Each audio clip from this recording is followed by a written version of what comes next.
Good morning, good evening, good afternoon. This is CMG TALK This. Is Catherine Gallagher. Welcome, and thanks for joining me today. And today we're going to talk about the optimiser. And as an optimiser, you are managing and you are looking to create opportunities, turn opportunities, and manage situations to the optimum, the best for you. You are the person that believes in yourself and is someone that has that self-respect, self-motivation, and trusts in your own uniqueness and ability to make things happen.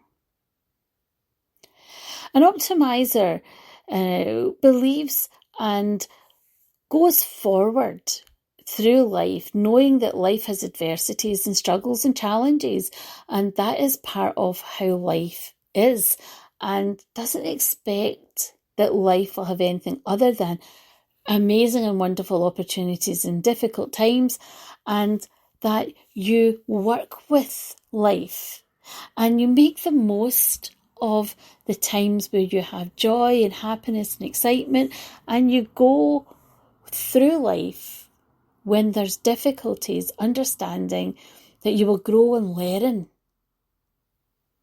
An optimiser is someone who is understanding, compassionate, kind and caring with others, and works hard at having forgiveness, not holding on to grudges, and making sure that they process things as healthily as possible.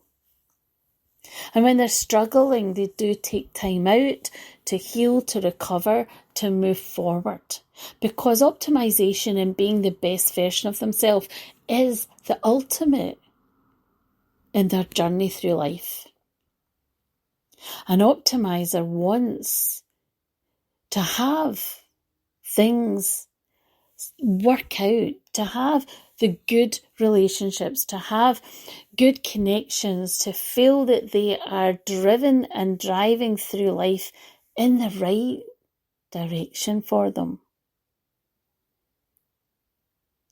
An optimizer doesn't expect life to always be plain sailing. An optimizer expects that sometimes when they pursue things and they're seeking things, that it might not work out. So they have this emotional intelligence. They understand how to process their emotions. They understand that being able to talk through their emotions and being able to express how they feel is really important. And they seek relationships, a partner or connections and friendships and family. They seek people out who will have that emotional intelligence and ability to talk through feelings too.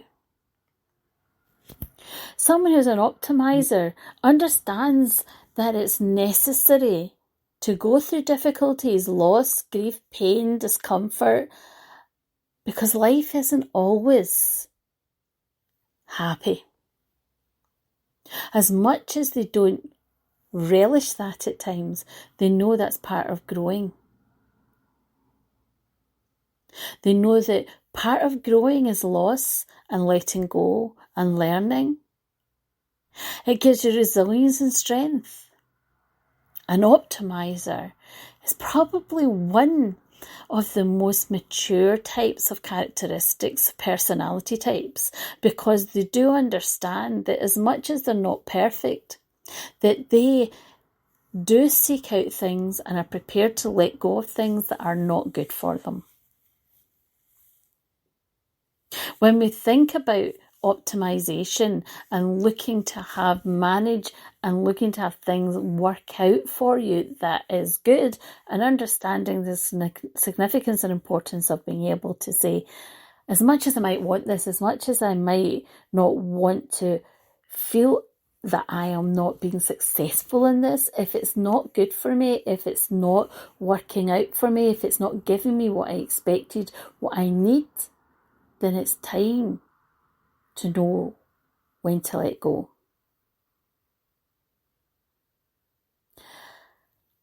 Optimization. We can see optimization in different forms, in different ways, but as an optimizer, as an individual, You're usually somebody who looks at systems and looks at ways of goal orientation. You don't usually drift through life.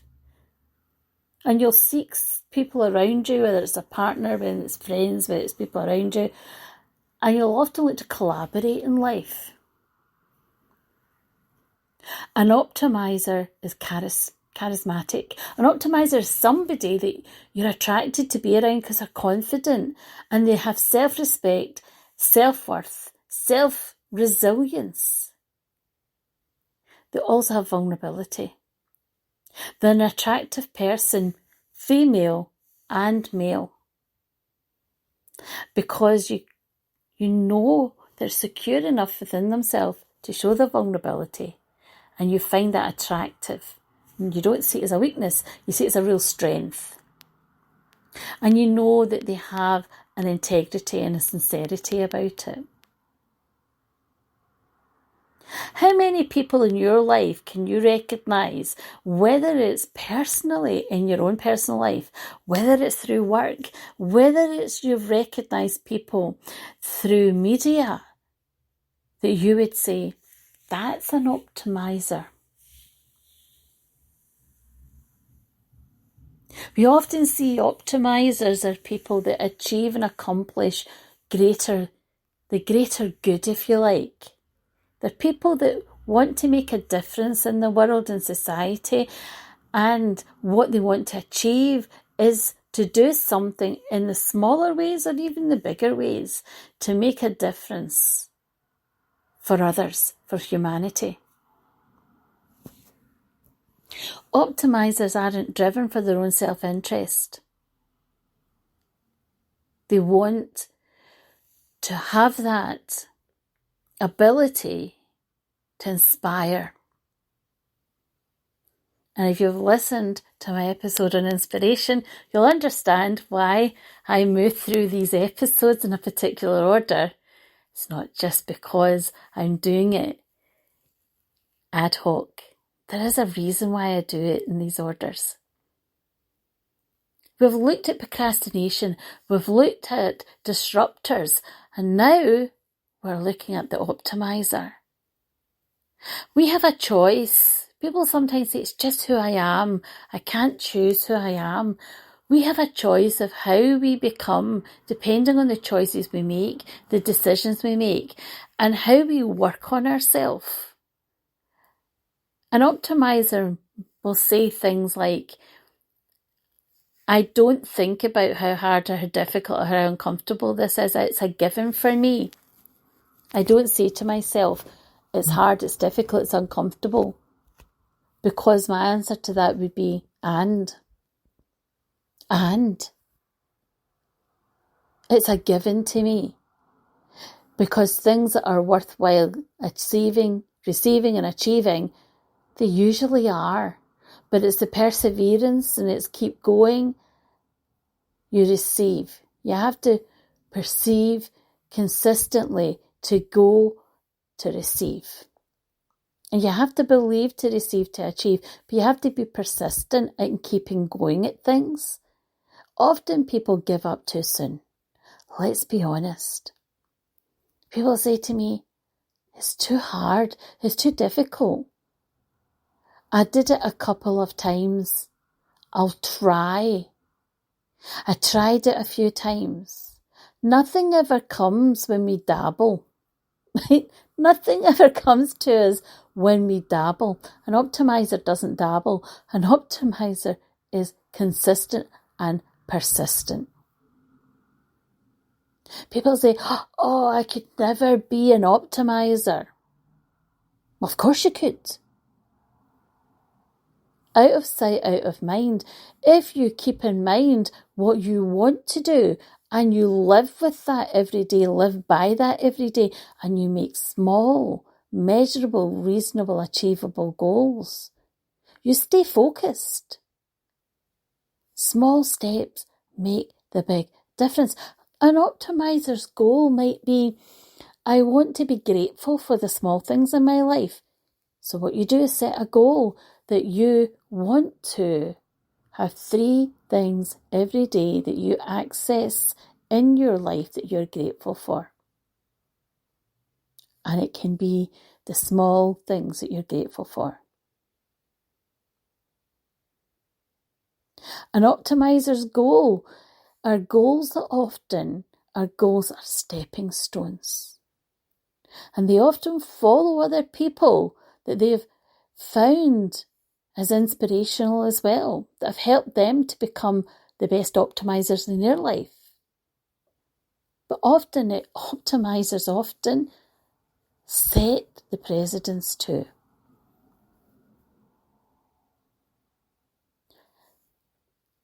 Follow my footprints. You don't have to be alone. When you walk through my steps, the step of the journey is easier because I've already set down how to do the journey. Remember saying to someone, ask someone that's been there before. Find out people that have already accomplished what you're looking to do, because they can shortcut your journey. They've already followed, set down, and made those footprints, and you can actually do the steps that they've done and get there quicker. Sometimes we look at people and we compare and contrast, but in life we're on our own journey, and we decide who we want to be, how we want to live our life. And sometimes we lose sight of what we do, how our life is. Sometimes we forget to check in where our life is at. And one of the most important questions we can ask ourselves is this where I thought it would be? Am I happy? Sometimes the small things can bring happiness back into our life. Optimise your life, and it can be the small ways that can make a big difference. Optimiser, optimisation. Think about this as something to maybe inspire and motivate you and optimise your life if this is something you're interested in. Thanks for listening. Until next time, there are many different personalities and characteristics and different types of personality types that we become, that we learn to be through life. And I wonder what characteristic type you would say you were. If you go back to the episodes that I have done right at the beginning and you listen to the Jungian archetypes of caregiver or hero or people pleaser or different types of characteristics, there's 12 of them there. I wonder if the characteristic personality type that you would see yourself, is that who you want to be? And if not, what are you going to do about it? Okay, have a wonderful day. Thanks for listening, and until next time. And remember to like, share and download, because that then signals to the platform, Spotify, Apple, Amazon, all the different platform providers that you're listening and playing and downloading. And then they continue to support my podcast and the episodes. So all good podcast platforms support my podcast. Thanks again. This is CMG Talk. This is Catherine Gallagher. And again, it's been wonderful to serve you today to talk through some things and topics about mental health. And we all have mental health, and the idea is that we have good mental health. All the best. Take good care until next time. Remember, you can reach out to me if there's a particular subject you want to talk about, you want to hear about, and if you want to come on to any of my live chats and talk to me directly, feel free to do so. Bye for now.